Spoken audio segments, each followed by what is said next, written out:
All right, today I'm tying something I call the sparkle worm, and I'm using a material called dyed pearl diamond braid in bonefish tan color.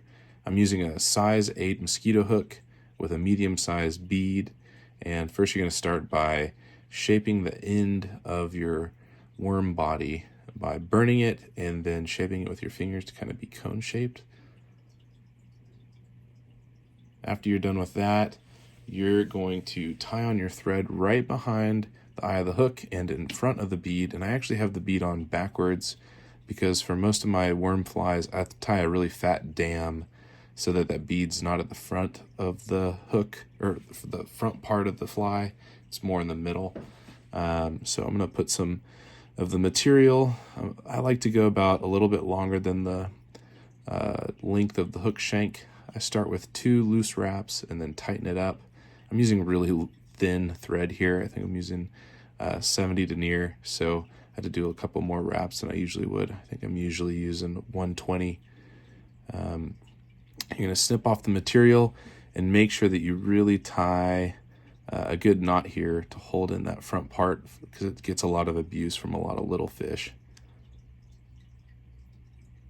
You're going to seal it off with some glue to make it just a little bit more bulletproof. And then I always really ram my bead up into that thread dam, which I like because it'll push the material forwards. A lot of times it wants to go up too much. So if you push it really forwards, it'll kind of hold it in place, which is nice. So we're going to add our thread back in.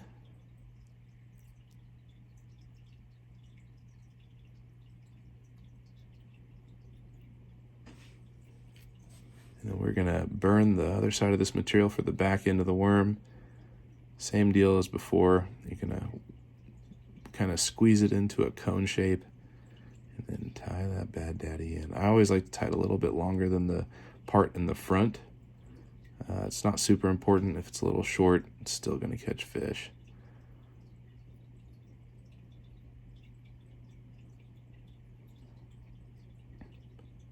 So something you can do if you want to is put a little bit of glue on that back part of the worm if you want to make sure that it's straight, but it's not super necessary. I'll do a couple of wraps along the shank and glue it in place.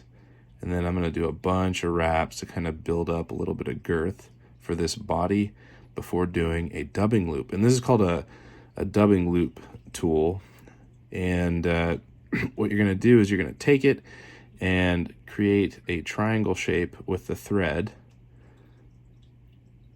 And then you're going to actually bring that thread up into that V and put one piece of thread on either side of the V and slide it upward.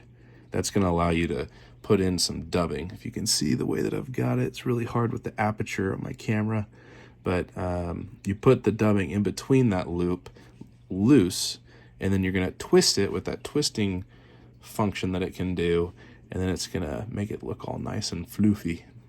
So for the dubbing, I'm using Hare's Ice Dub by Orvis.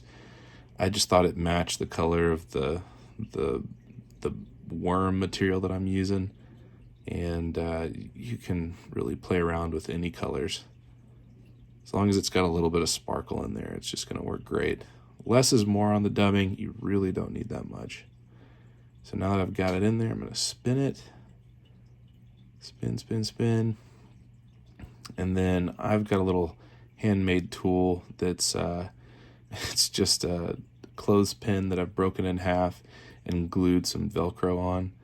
And I use that to kind of move the fibers around so that they're extra fluffy. So once you're done with that, do a couple of wraps, and then you're going to place your bobbin on that little rack so that it can hang out of the way. And then you're going to spin your vise around the fly. I do this super slow. I've sped this up a little bit to make it faster. And you can kind of see, honestly, I really don't think this fly looks like anything. It just looks like a big, like bright, shiny piece of fish candy. But it really produces super well where I fish. especially because it's small, so you're catching big and little fish on this fly all the time. If I'm fishing in Ladybird Lake, I'm going to fish it like 10 feet off the bank if I'm in my boat and let it sink for like 15, 20 seconds. And then I'm going to kind of just twitch it back and forth until I bring it back to the surface. And a lot of times you'll get a big old bass that way. But you finish it off with some glue, do a couple more strips with the little brush tool that I've got, and that's pretty much it. This is the sparkle worm. Thanks for watching, and please let me know how I can improve my videos in the comments, and give me a subscribe. Thanks, guys.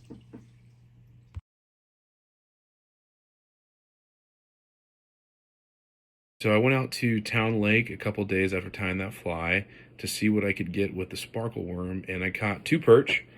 Both are pretty small, and what I'm doing is I'm throwing it on a 3-weight and letting it sink all the way to the bottom and then giving it a couple of twitches.